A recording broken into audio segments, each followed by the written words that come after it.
everyone, and welcome back. The book of Nehemiah is about Nehemiah, the story, an intriguing story, in fact, of a young man who was taken captive by the Babylonians when they conquered and plundered Jerusalem, and he was taken back into Babylon, and there he served as a cupbearer to the king. And one day he hears a story, a sad story of the state of his beloved city, Jerusalem. And he was so discouraged and downcast. He says in Nehemiah 1 verse 4, "So it was when I heard these words that I sat down and wept and mourned for many days. And I was fasting and praying before the God of heaven."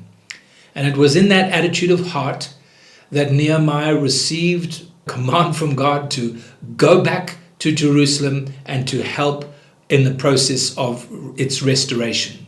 So he returned to rebuild the walls of the city, and when he arrived, he faced much opposition. He faced opposition not only from the Babylonians who were living in Jerusalem, who were suspicious of him, but he also faced opposition from the Jewish people who saw this man somehow sent by God, and yet they had found themselves in a place of status quo where they were happy with the occupying enemy and just making do with life, and they didn't want anything to be disrupted. But Nehemiah had a vision from God, and he was determined.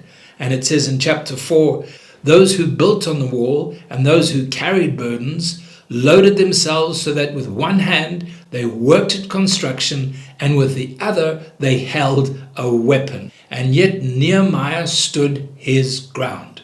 He kept his heart well and continued on the call of God to rebuild, and at the same time he was standing in defense with a spear and with a sword. And that speaks to us of how you and I as Christians, we need to be willing to endure hardship.